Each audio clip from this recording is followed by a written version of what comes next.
Welcome to the Nicole Osei Report. I'm Nicole Osei, and today we're going to be talking about Social Security. The Trump administration has made some new policy changes, and it sparked a bit of confusion, and some of the policies have been walked back. So I wanted to come on and have an expert talk about what these changes are and what you need to know and how you will be affected. And joining me today is AARP Texas Director Tina Tran.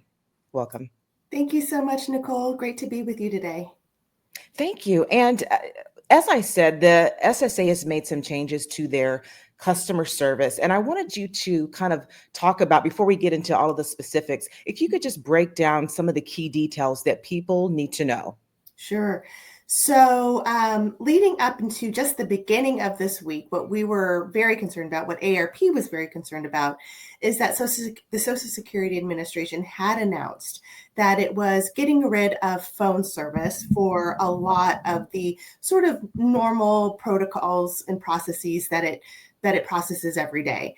And due to the advocacy of AARP, other organizations, and sort of public outcry from our members, which resulted in about 2 million emails and phone calls to Congress. Social Security Administration just last week announced that it's no longer planning to get rid of phone service. And that was one of the biggest things that I had heard about in terms of pushback and concern, because at one point they were saying that beneficiaries would have to come in if they want to change banking details and that type of information. And again, they walked that back. But I wanted to talk about the impact that they would have had on a lot of beneficiaries if they would have had to have gone in every time they would have made a change. Can you discuss that? Absolutely. So in Texas, let's just talk about what that would mean for rural Texas. If you were applying for Social Security benefits in Alpine, Texas, people do live in Alpine, Texas. I've been to Alpine. Yeah, right. And what that would mean is you would have to drive more than 150 miles to the closest Social Security office, which is in Odessa, Texas. Now, people living in rural Texas often already have issues with transportation. Sometimes people do not have access to broadband, so the internet is an issue. And so that would really pose an issue for a lot of folks living out in the outskirts of the state. So the other piece of it is that it would increase the volume of phone calls significantly. And we know, which I know we're going to get into later, but there is a customer service crisis with Social Security right now. So increasing the volume at this juncture would put added strain that it cannot afford to have.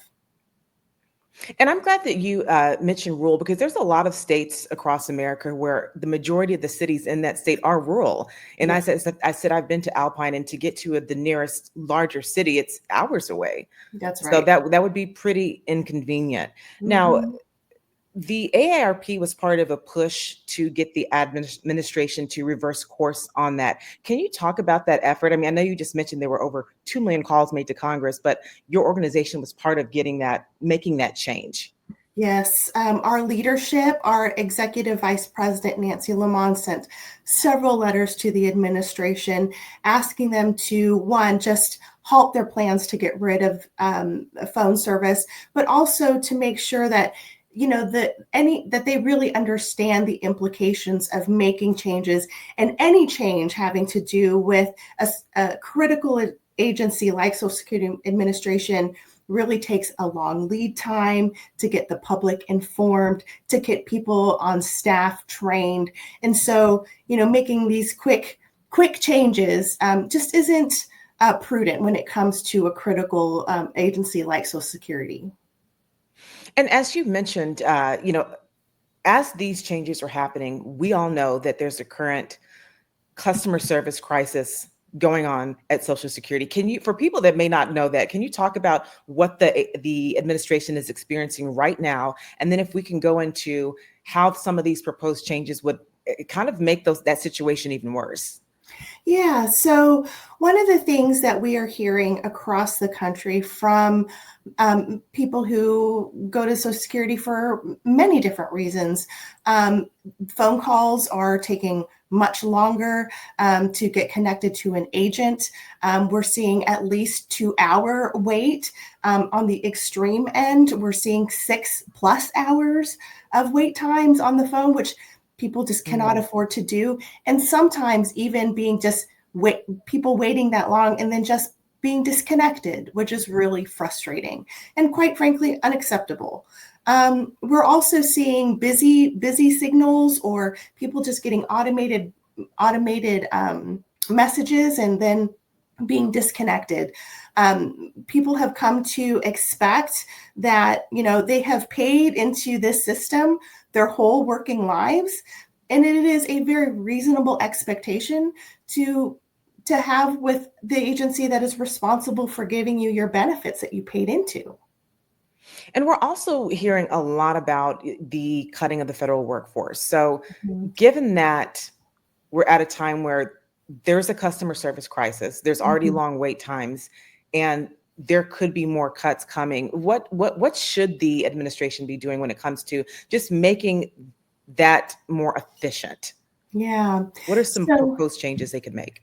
Well, one of the things that one is making sure that as they are, let's say that they are hiring new people into the agency, that they make sure that they're properly trained, as they're updating systems to be more technologically up to date, and making sure as they are doing those changes that they are very transparent with the public and what that means. So people who are applying for benefits, people who are caring for people who are receiving benefits are well informed as to what they need to do to receive payments. Social Security has never missed a payment in its almost 90-year legacy of serving the country. And so people should have the expectation that it will continue on for many generations. So the SSA says it will still require those who are flagged for Mhm. fraud to have to come into the office. And so I wanted to know, have they stated what the criteria for that fraud is? I did read that they said about 70,000 of the 4.5 million Americans who draw on Social Security could be at risk for getting flagged. What have you all heard? So, what we've heard is essentially what has come out from the Social Security Administration itself. Recently, they said they'll be using enhanced technology to flag what they would deem suspicious activity with certain accounts. So, I would guess that that could mean maybe certain changes are occurring to those accounts within a certain amount of time, maybe the transfer of bank accounts in a short span of time. So we're encouraged to see that it's just going to be a fraction that they anticipate. However, really the critical piece is how it's implemented and the details of how it's going to be implemented. So we want to make sure that as they do implement the enhanced technology, that people are not being unduly burdened to get their benefits. Now, some beneficiaries may see a larger payment soon. I was reading about that, and that's Yeah. through the Social Security Fairness Act. Can you talk about who might be seeing those larger payments and when Yeah. that would even happen? So, people who are benefiting from the Social Security Fairness Act should have already started seeing increased payments. The people who can expect to benefit are certain public service workers like teachers, police officers, firefighters in certain states, including Texas. So the Social Security Fairness Act repealed what we call the windfall elimination provision, as well as the government pensions. I believe it's pensions. I forgot what the O stands for, but it's the government pensions program. So, because of some act that was passed several years ago, these folks received smaller benefits. So they'll start seeing increased benefits soon with the elimination of those programs. I had read that the SSA says it would start making announcements on X moving forward, and then that was debunked. That was not Yes. true. They said they're going to use all forms of uh, platforms to push out information. And you brought up a good point earlier about the need to get accurate information. Can you discuss that? Like, even that was a little bit chaotic right there in terms of Yeah. how people were going to be expecting to get information. That's right. And so during this time when there's so much information coming from multiple sources, it is even more important and critical that the public is seeking those sources of reliable information, one of those being AARP. So we will always do our due diligence to make sure whatever we're putting out there is accurate. The other piece of this is fraud and scams. So when there's so much information, it is ripe for misinformation. And when there's misinformation, fraudsters and scammers often take that opportunity to strike when there's a lot of confusion.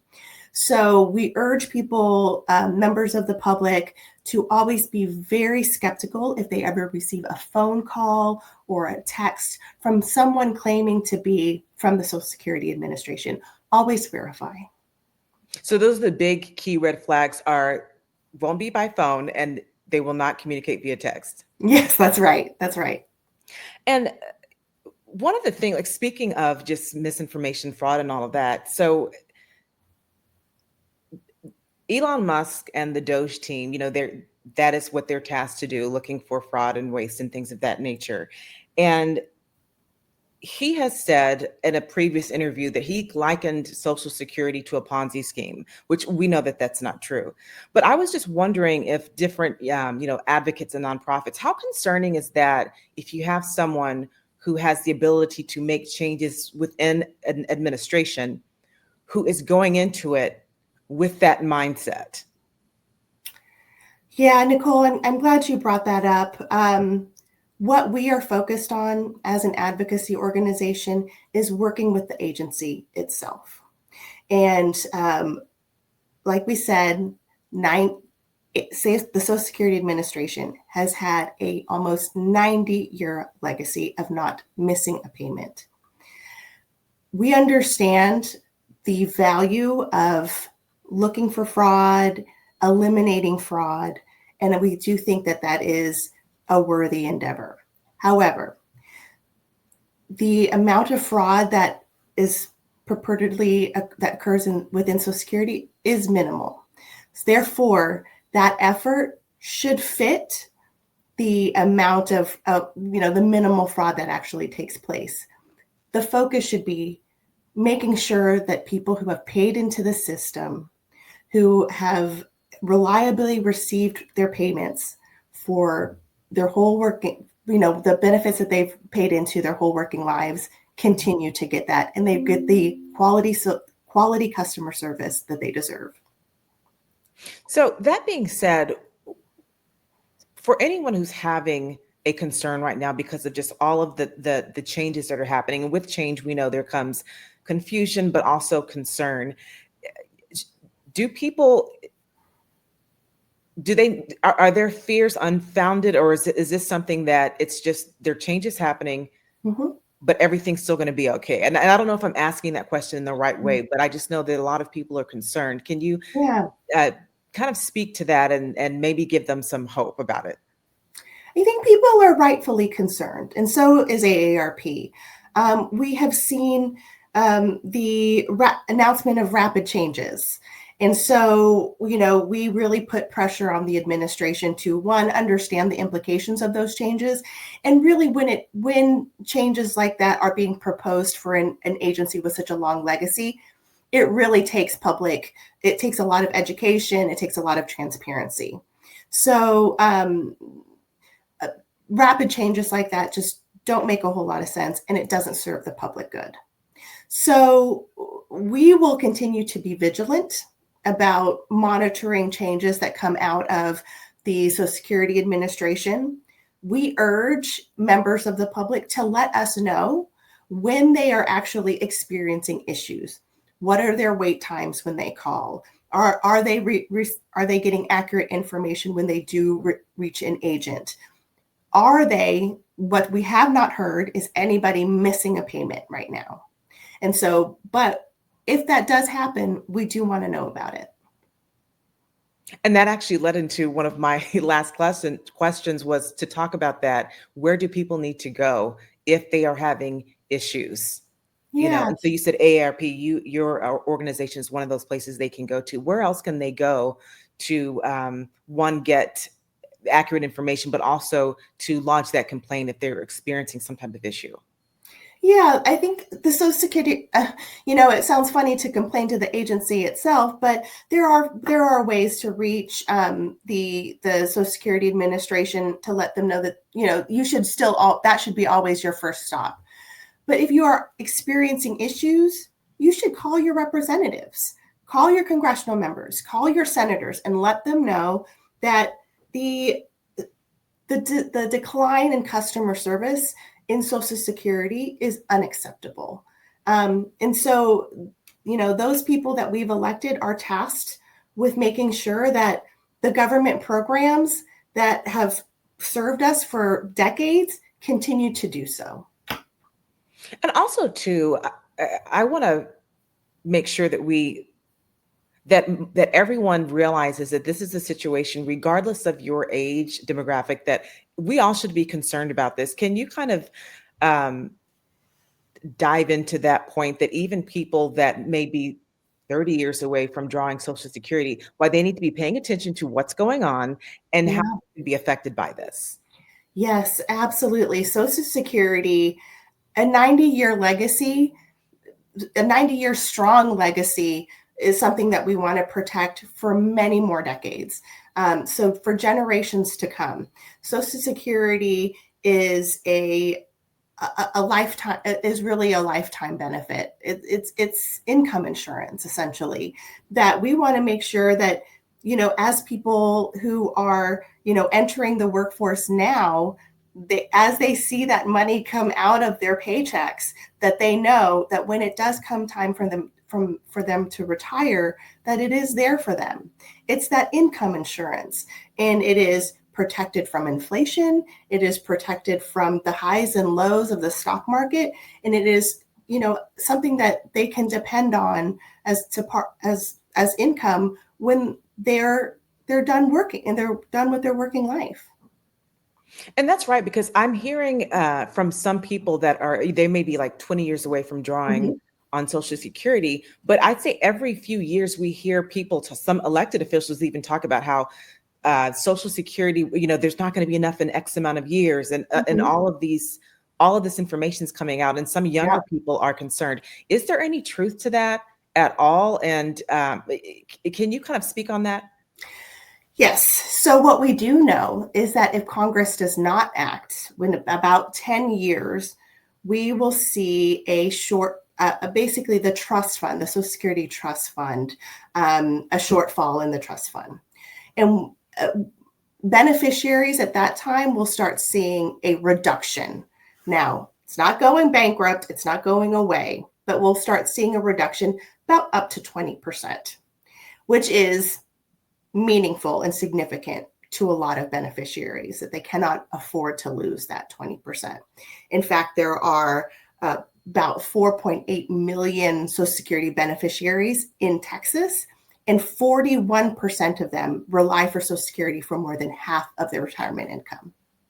So what we have been working on, so AARP, for the past decades, is making sure that Congress understands the implications of what could happen to beneficiaries if Congress does not act.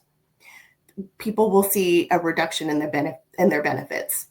That's not acceptable. So we've been urging Congress to come up with solutions to ensure that it is solvent and continues to be strong for generations to come. And what are you all hearing from the congressional members? Is this something that they are in line with different organizations in terms of come up with a plan, let us know so that we can let the people know? Yeah. So, I think one thing about Congress that probably many of us agree on is that they don't really, they're not quick to act. So Right. it is a continuous drumbeat.